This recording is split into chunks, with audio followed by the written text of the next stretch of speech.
Sarah hadn't meant to answer the 3:03 a.m. call. The graveyard shift at Midwest Customer Solutions was usually quiet. Just the occasional insomnia-driven complaint about defective appliances or billing errors. She'd taken the night shift 6 months ago, after David's death.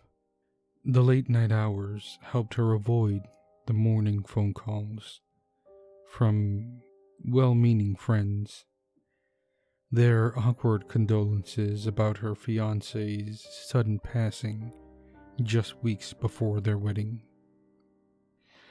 The ring she couldn't bring herself to remove caught the fluorescent light as she stared at line 3's blinking indicator. Just yesterday, she'd found David's last voicemail on her old phone. Hey, love. Running late at St. Augustine's.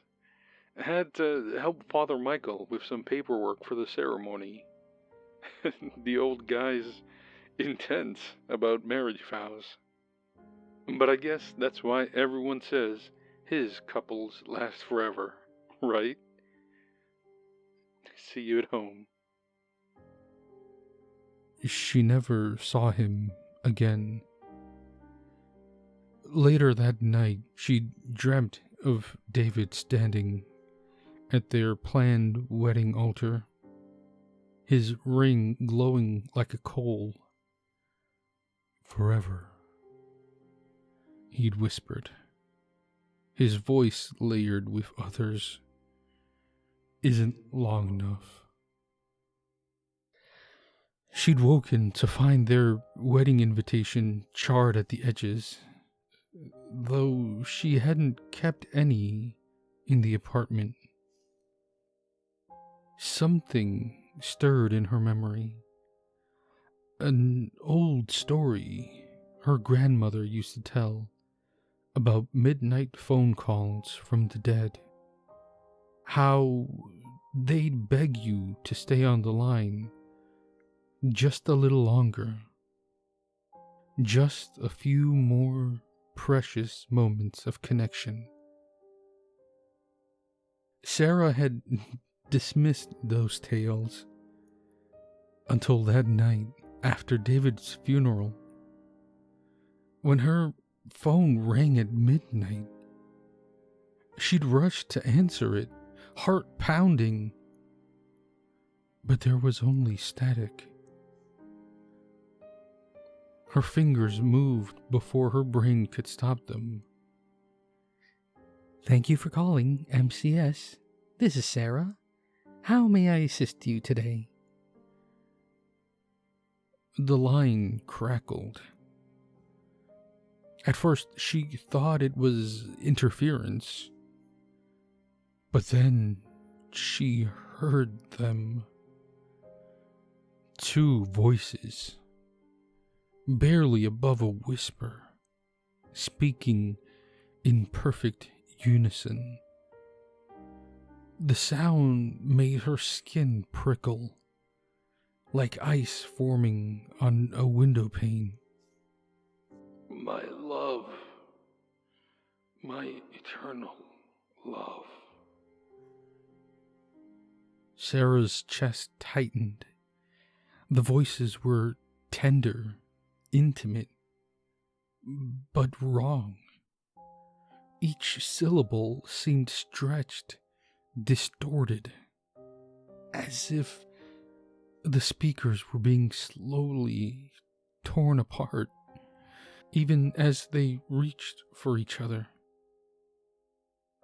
She thought of taffy being pulled, of sinews stretching past their breaking point. I'm sorry. I'm having trouble hearing you clearly. Could you please?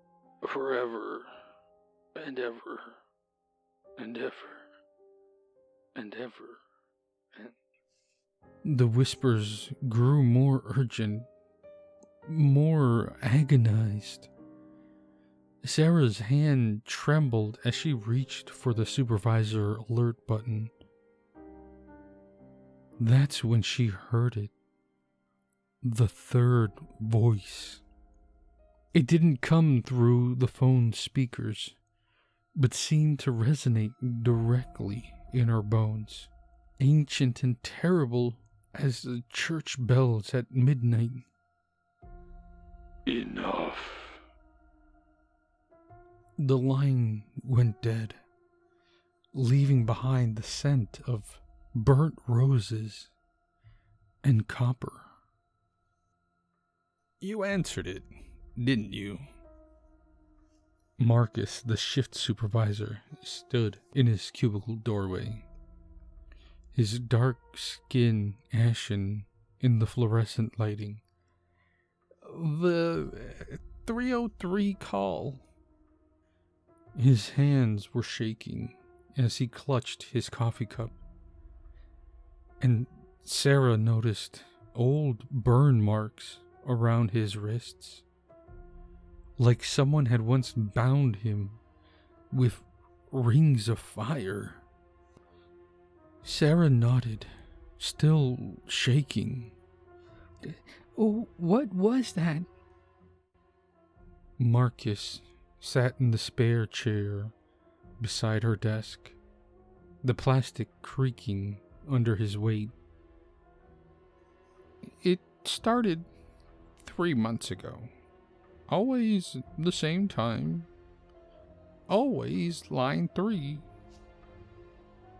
Jenny Thompson was the first to answer it. He paused, running a hand over his face. She disappeared the next day. Car in the parking lot, purse on her desk. Just gone. But she left something behind. A single black rose, its petals burnt around the edges, and a wedding ring that was hot to the touch. And the others? 2 more. Both gone within 24 hours of answering. He leaned forward, voice dropping. We tried everything. Call tracking, recording devices, bringing in the police. But the number changes every time. And the recordings, they were just static. Except, he glanced around nervously. Except when you play them backwards. Then you hear wedding bells and screaming. Marcus rolled up his sleeves, revealing the full extent of the burn marks. They weren't random. They formed perfect circles, like wedding bands seared into the flesh. I tried to help one of the couples, he whispered. Last month, I heard the whispers coming from the break room. Found 2 of our day shift workers, Amy and Michael, just engaged, holding hands and walking towards the exit like sleepwalkers. I grabbed them, tried to pull them apart. His voice cracked. The rings of fire just appeared, burning into my skin. When I came to, they were gone. Their bodies turned up 3 days later in front of St. Augustine's. Still holding hands, their fingers fused together. Sarah glanced at her watch. 3:47 a.m. Why hasn't anyone shut down the line? Management tried. Disconnected all the phones at 3 a.m. for a week.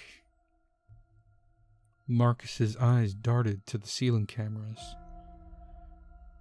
The calls came through anyway. And now they're getting more frequent. Last night, line 3 lit up at 9 p.m. I answered it myself, but hung up before they could finish. Been feeling burning in my wrists ever since. Sarah shouldn't have come back the next night, but rent was due, and good jobs were scarce. Besides, she told herself, lightning never strikes twice. But as she drove to work, she couldn't shake the feeling that something was following her. Every red light showed a glimpse of robed figures in her rearview mirror. Every passing church seemed to toll its bells in greeting. At 3:03 a.m., all the phones went dead except line 3. She stared at the blinking light, remembering Marcus's warning. But something nagged at her. Those voices weren't threatening. They sounded trapped, desperate, like lovers reaching across an impossible divide, burning for one last touch. The light kept blinking. Sarah pulled up the call center's database, her hands trembling as patterns emerged. 3 disappearances, all after 3:03 a.m. calls. But what about the calls no one answered? As she dug deeper, phones began to ring and die around her like distant wedding bells. In the flickering, fluorescent light, shadows gathered in empty cubicles.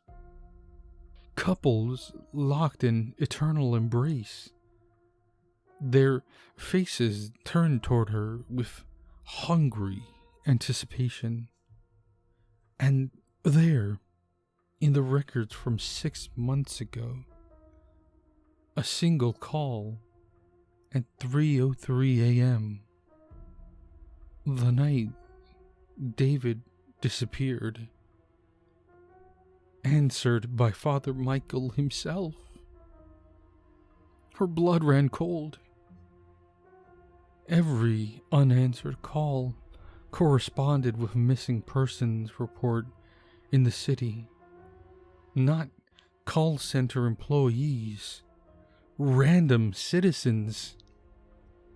Always couples, always found 3 days later, their bodies contorted in expressions of eternal agony, lips frozen in whispers of love, and always wearing matching wedding rings that seemed to glow from within. The light blinked faster. Sarah's fingers hovered over the phone.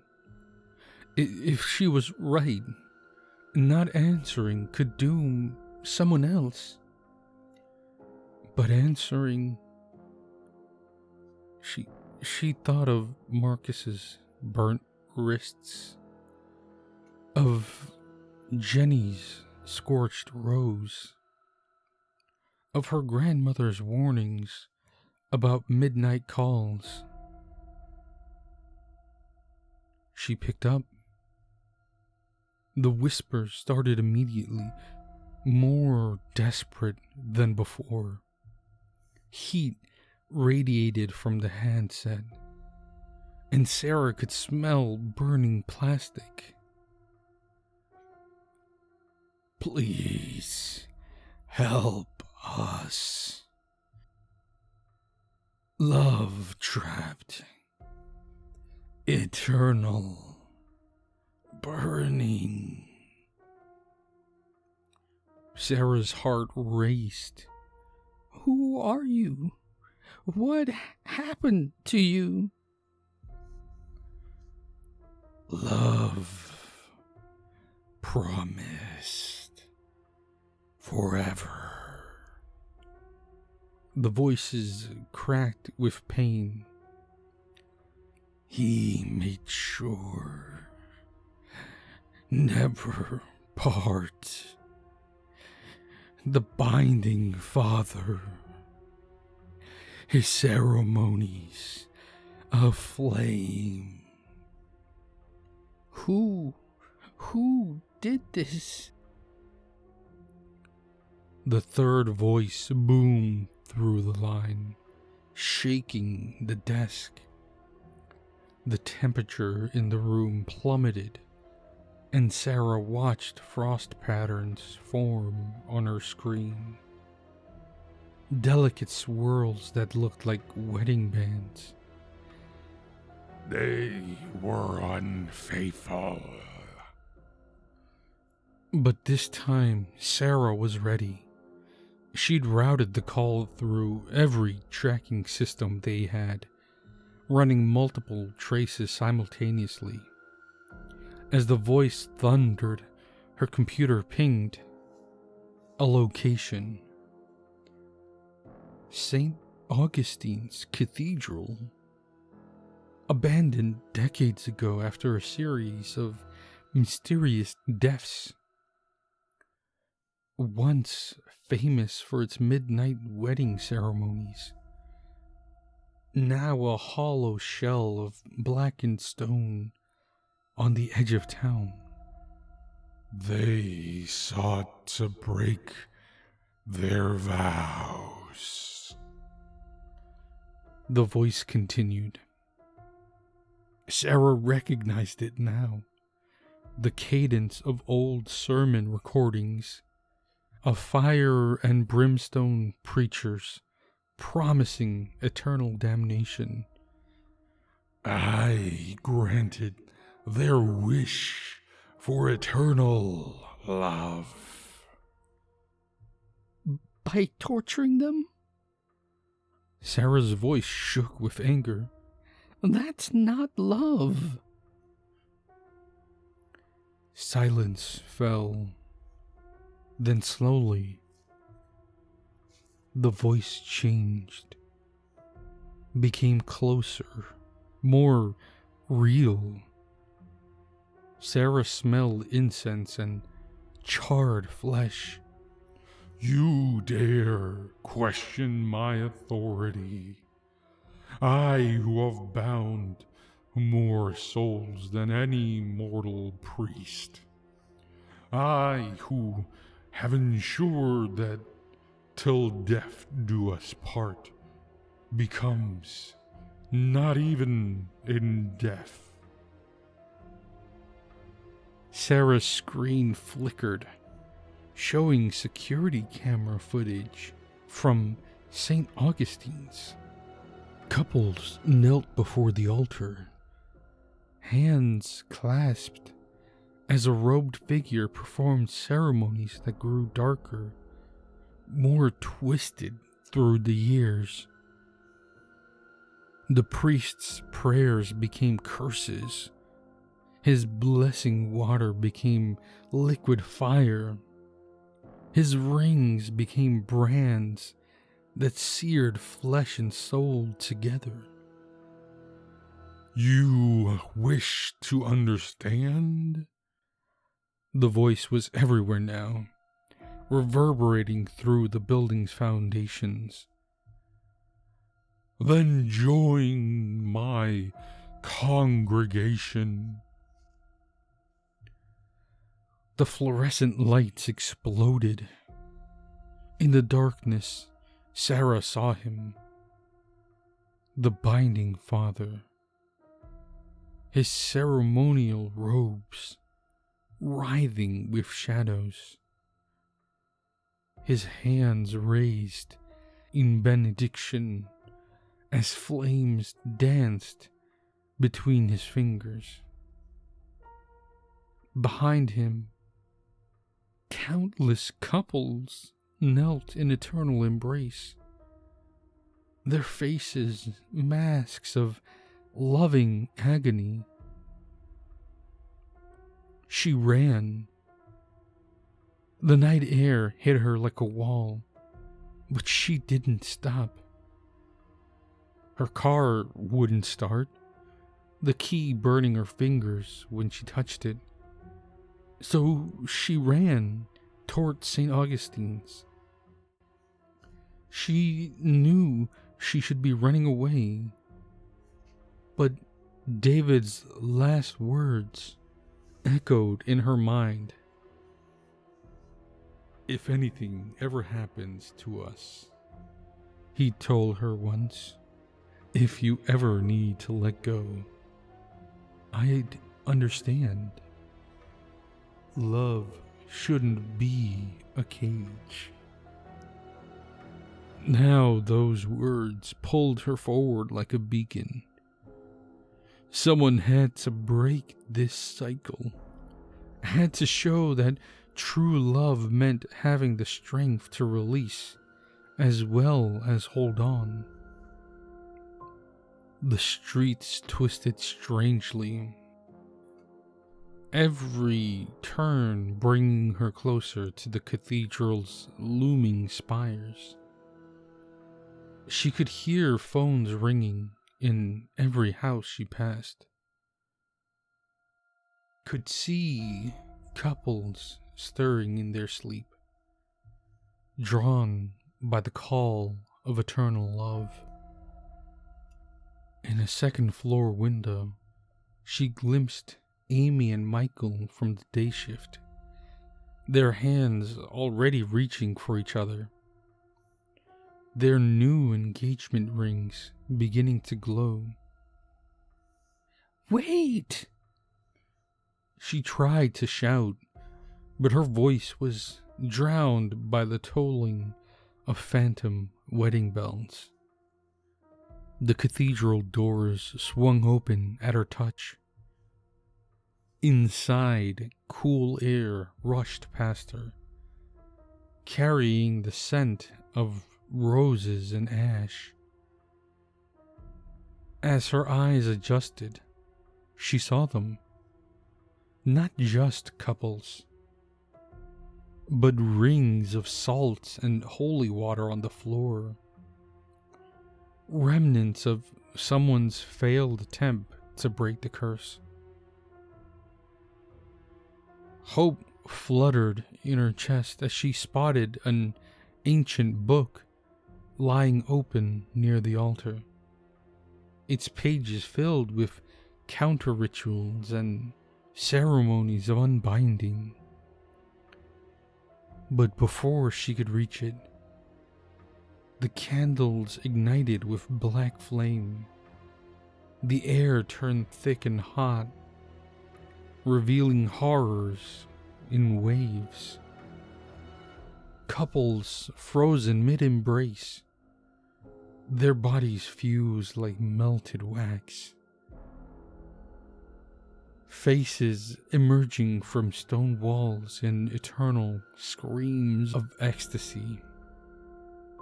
Shadows writhing overhead in the shape of clasped hands. Near the front pew, Amy and Michael reached for her with burning fingers, their wedding rings pulsing with unholy light. Then she saw him. David, trapped among the congregation, his face both agony and bliss. "Sarah," he whispered, I finally understand. This is what true love means. The book burst into flames as the binding father emerged from the shadows. His robes rippled with captured souls. But when he turned, Sarah saw not a monster, but a man's face, aged and lined with ancient grief. I was like you once, he said softly. Young, believing love could survive anything. Then I watched my wife leave me for another. Saw their happiness built on the ruins of our vows. His voice cracked, suddenly human. I prayed for guidance, for understanding, and in my darkest moments, I found ancient texts speaking of rituals to make love truly eternal. The binding father's form flickered, and for a moment Sarah saw him as he must have been, a parish priest with kind eyes who had wanted only to help couples keep their promises. The first time was an accident, he whispered. They came to me in tears, saying they couldn't stay together. I had the rings blessed with the old rites, thinking it would strengthen their bond. His face twisted when they tried to remove the rings later. The fire began. Their screams, but their love, their love became perfect, eternal, pure. He reached toward Sarah with trembling hands. Sometimes, in the silence between calls, I hear them crying. But isn't that better than the pain of broken vows, of watching love die slowly, poisoned by time and temptation? His eyes searched her face, almost pleading. You understand, don't you? You who still wear his ring. Welcome to my church, he said, spreading arms wrapped in shadow, where love truly lasts forever. Sarah saw Jenny Thompson among the congregation, locked in an embrace that was both ecstasy and torture. Saw Marcus too, his burnt wrists finally explained. He'd tried to pull a couple apart, to break their eternal bond. You can't keep doing this, Sarah said, backing away. Love isn't meant to be a prison. The binding father laughed, and the sound was burning metal on bone. But isn't that exactly what they pray for? Forever and ever, till death do us part. I simply ensure they keep their vows. He raised his hands, and the flames rose higher. Sarah felt the heat at her back, saw more couples materializing from the shadows, reaching for each other with burning hands as they whispered their eternal love. Sarah lunged for the burning book, fingers closing around a single page as it crumbled to ash. The counter-ritual's words seared into her mind. In rings of gold we bind our love. In rings of fire we seal our fate. What burns eternal may be quenched by tears of true release. Her hands shaking, she began to recite. By choice we came together. By choice we must.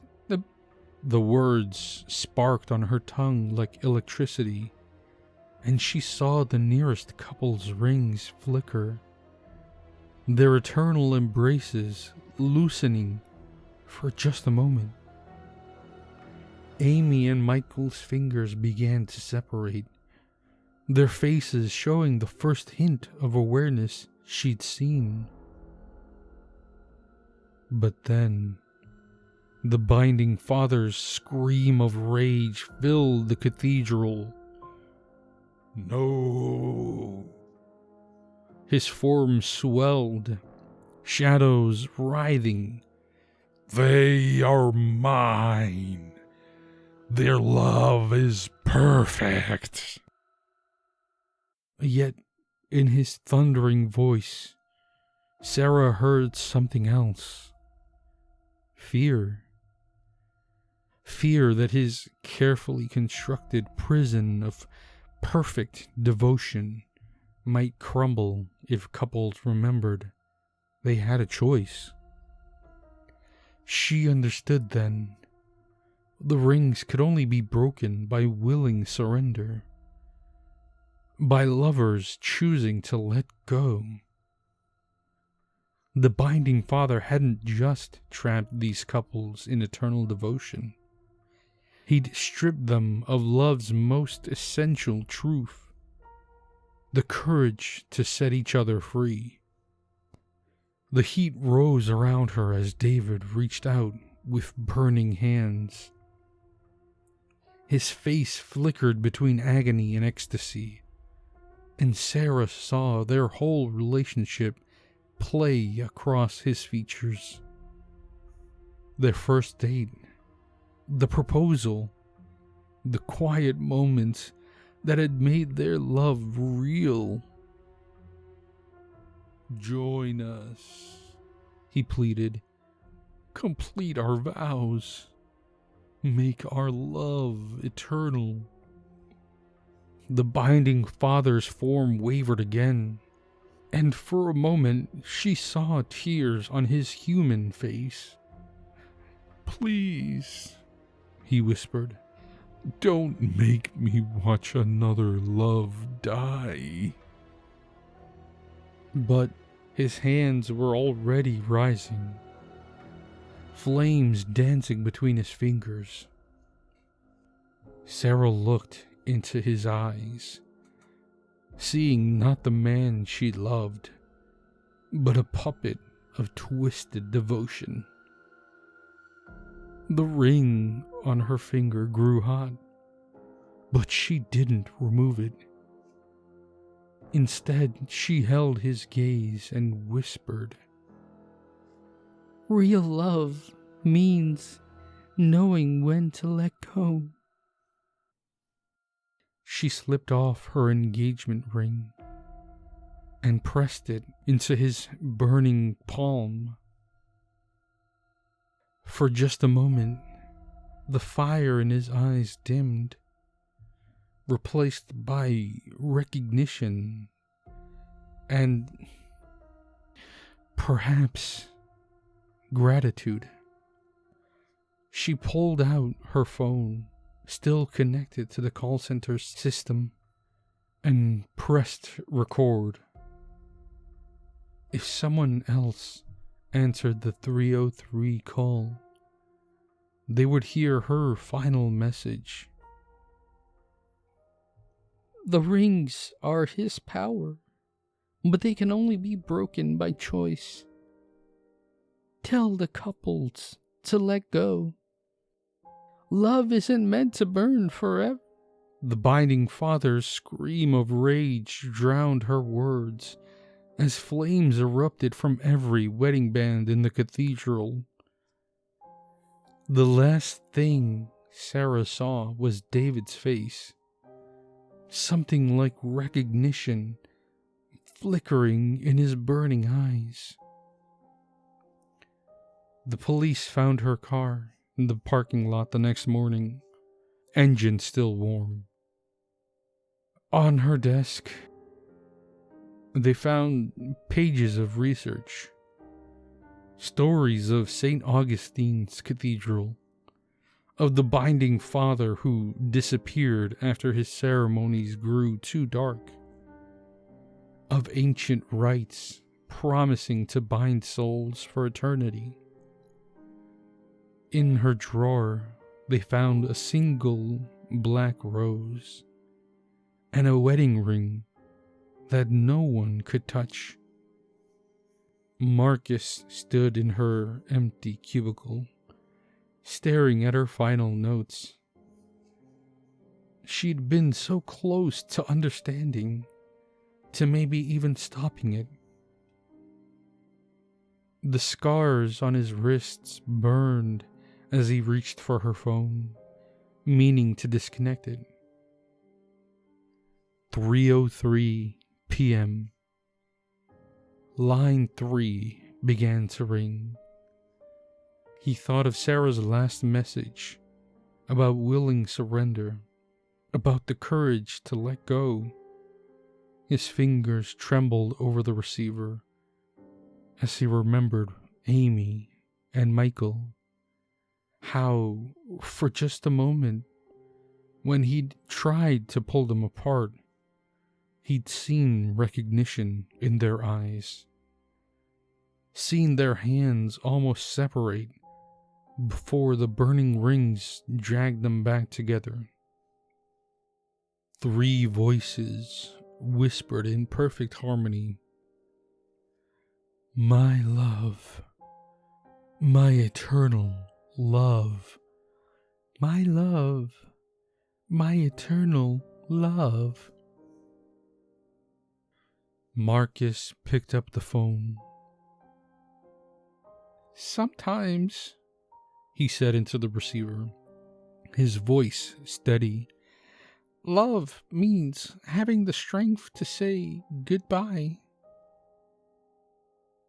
In St. Augustine's Cathedral, something stirred in the shadows, and the sound of breaking rings echoed like bells. In St. Augustine's Cathedral, beneath centuries of dust and decay, the congregation grows. They kneel in rows before the altar that burns with unholy flame, bodies twisted in eternal embrace, faces frozen in expressions of rapturous agony. The binding father moves among them, his robes flowing with shadows, blessing their unending union as their souls burn with the pure fire of undying love. And in the call center, line 3 keeps ringing, waiting for someone else to answer, to join the congregation of eternal, agonizing love. Those who walk past St. Augustine's at night say they can hear phones ringing in the bell tower, and sometimes see flames dancing behind the stained glass windows. But no one dares to answer. No one except the desperate souls working the graveyard shift at Midwest Customer Solutions, where line 3 still blinks every night at 3:03, promising connection, promising love, promising forever. They say if you listen carefully on still nights, you can hear the voices growing stronger. A chorus of eternal devotion rising from the cathedral's depths. And in the call center, the phones keep ringing, carrying the binding father's invitation to join his congregation, where love burns forever and ever and ever and ever. The end.